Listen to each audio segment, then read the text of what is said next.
Hey folks, I've got a little vlog I'm doing today. It's going to cover a couple things, one in Washington and then one with our own New Hampshire state laws. The first one was, it was originated from the Washington Post. New must-read in Congress, the Constitution. Washington. When Republicans take over next week, they will do something that apparently has never been done before in the 221-year history of the House of Representatives. They will read the Constitution aloud. You know, funny, I used to think that politicians should know the Constitution before they even run for office, but this will leave no doubts now. And then they will require that every new bill contain a statement by the legislator who wrote it, citing the constitutional authority to enact the proposed law. About time. Call it the Tea Partyization of Congress. It appears that the Republicans have been listening, said Jeff Luke, a sales supervisor and Tea Party organizer in Dubuque, Iowa. We're so far away from our founding principles that absolutely this is the very, very tip of the iceberg. We need to talk about and learn about the Constitution daily. There are two standout changes on a long list of new rules Republicans will institute in the House when they assume the majority on January 5th. After handing out pocket Constitution at rallies, after studying the document article by article and demanding that Washington return to its founding principles, Tea Party activists have something new to applaud. A pillar of their grassroots movement will become a staple in the bureaucracy that governs the Congress. I always thought we were supposed to be following the Constitution, but, well, as you all know. But the question being debated in legal and political circles is whether the constitutional rules are simply symbolic flourishes to satisfy an emboldened and watchful Tea Party base. I think it's entirely cosmetic, said Kevin Gutzman, a history professor at Western Connecticut State University, who said he is a conservative libertarian and sympathizes with the Tea Party. This is the way the establishment handles grassroots movements, he added. They humor people who are not expert or not fully cognizant. And then once they've humored them and those people go away, it's right back to business as usual. It looks like this will be business as usual, except for the half hour or however long it takes to read the Constitution out loud. The reading of the Constitution will occur January 6th, one day after swearing in a speaker-designate Ron Boner, Republican, Ohio. The 4,543-word document, including all 27 amendments, could be read aloud in just 30 minutes, but the exercise probably will take longer. The movement seems destined for maximum effect. Many lawmakers will participate, with one representative reading a portion of the document before yielding the floor to another representative to continue reading and so forth. Boner spokesman Brendan Buck said Democratic lawmakers are welcome to participate if they wish. We always hear members of Congress talking about swearing an oath to represent their constituents, when in reality, the only oath we take is to the Constitution, Boner said in a speech this fall. We pledge to support and defend the Constitution of the United States. No more, no less. The House Historian's Office found no record of the Constitution ever having been read aloud on the House floor, although twice lawmakers have submitted the text to the Congressional Record. Roswell Flower, Democrat, New York, did so in 1882, and Thomas Riley, Democrat, Connecticut, in 1915, according to House historian Matthew Wazanowski.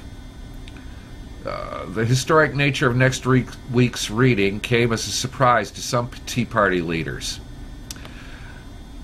all I've got to say, folks, is I'm not going to read the entire article, but all I've got to say is I'm going to be holding their balls to the wall.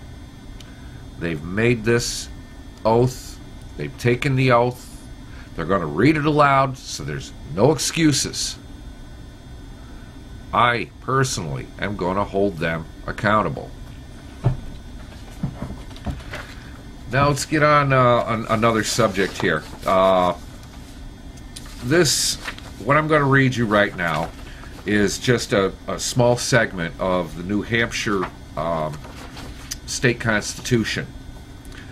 I'm reading Article 1 because I feel some people should really listen to what it says.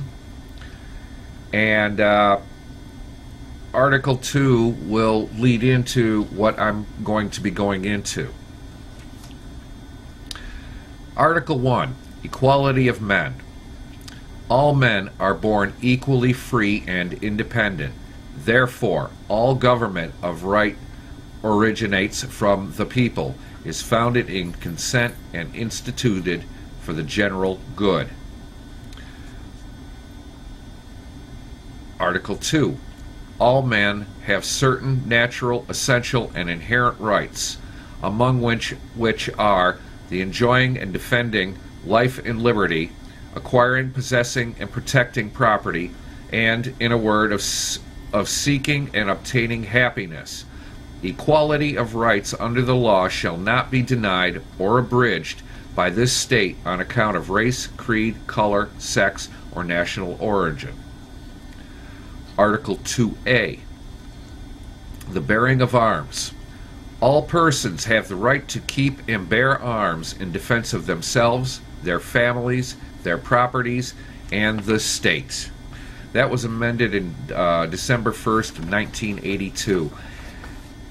Quite evidently, some people didn't get the first part of that and didn't quite get the understanding of it.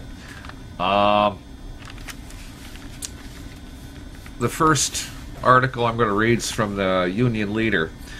GOP leaders seek to lift House gun ban. After gallery display, weapons prohibited from State House complex. Concord. House Republican leaders want to lift a ban on guns and other dangerous weapons in the New Hampshire State House complex, put in place last year by Democrats.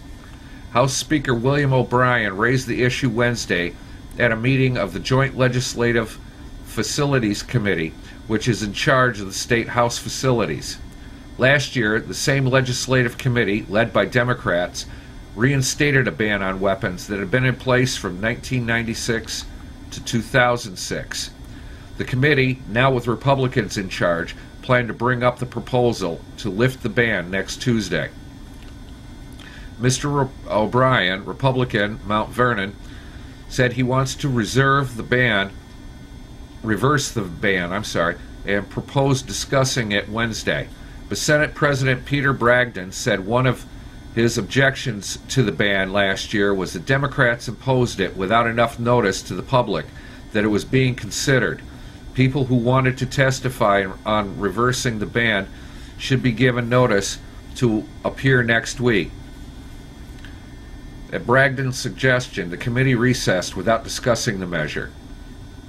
Criticized for not giving notice of its vote, the Democratic-led committee reconsidered the decision last year and arrived at the same conclusion. Attempts by House Republicans to overturn the ban through legislation failed earlier this year.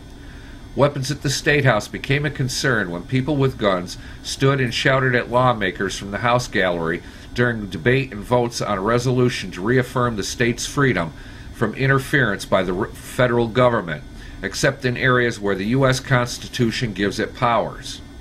The resolution failed, upsetting its supporters. Democrats, who had control of the House and Senate until November election, then reinstated the ban. Gun rights activists demonstrated outside State House in protest. Oh yeah, we did. Ban opponents said they should be allowed to carry guns as a safety measure. Ban supporters said people who feel they need to bring guns into the State House can give their weapons to security officers to hold until they leave the building. They said visitors, including school children, should not be exposed to guns in the State House.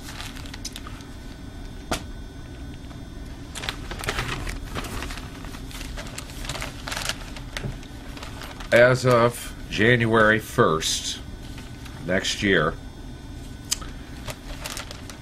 a new law goes into place, and it's sad this would have protected Ward Bird.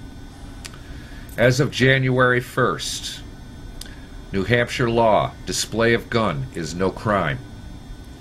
A new law taking effect New Year's Day provides that the mere display of a firearm to warn away a person making a threat does not constitute a criminal act. You know, it's in the Constitution, black and white. I think it's kind of stupid that we have to be so nitpicky all of a sudden for something that went on for years and years after the Constitution was written. State Representative Leo Pepino, Republican Manchester, a sponsor of the law, said it could have helped Ward Bird, the Moulton Borough farmer now serving 3 to 6 years for a felony criminal threatening conviction in 2009. Bird, who reported to prison November 17th, is currently incarcerated at Carroll County Jail, was convicted of using a .45 caliber handgun to threaten a woman who was trespassing on his land in 2006. The woman, Christine Harris, claimed Bird was waving the gun at her. His attorney claims that he was merely displaying the firearm after she first failed to heed his demands that she leave his property. What's wrong with this picture, folks? The New Hampshire Supreme Court, in an opinion October 27th, upheld Bird's conviction despite his insistence he was justified in using non-deadly force to persuade her to leave. Where are we? Heckman had argued that Bird's waving of a gun was unreasonable and constituted deadly force. The High Court upheld the trial court decision that Bird's actions were unreasonable because, in part, a niece had given Harris directions to land nearby that she considered buying, and the niece phoned Bird and alerted him to Harris's arrival, according to the court opinion. The law taking effect New Year's Day aims to clarify self-defense statutes and amend the criminal threatening statute in a case in which one shows they are armed with the intent to warn an attacker away. The legislation, as introduced, however, sought to extend the use of physical force for self-defense for a person whether or not they were in or around their property. The House Criminal Justice and Public Safety Commission retained the bill in 2009 because Governor Lynch had vetoed similar legislation in 2006. Well, guess what, Governor Lynch? We now have a veto-proof group down there in Concord coming in. You might as well stay at home. Subsequent legislative discussions with gun rights advocates and members of law enforcement focused on a person being able to defend themselves by showing an attacker that they are armed and prepared to defend themselves in order to stop a pending attack. Sounds reasonable to me. Governor Lynch, a Democrat, vetoed the deadly force bill in 2006 because he said it would undermine public safety.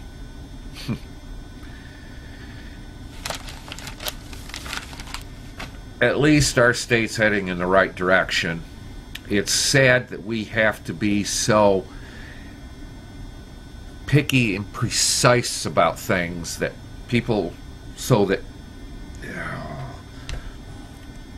just gets me going. Folks, New Hampshire people, we're heading in the right direction. We're getting there. As far as Washington, again, it's a step in the right direction. Let's keep it up.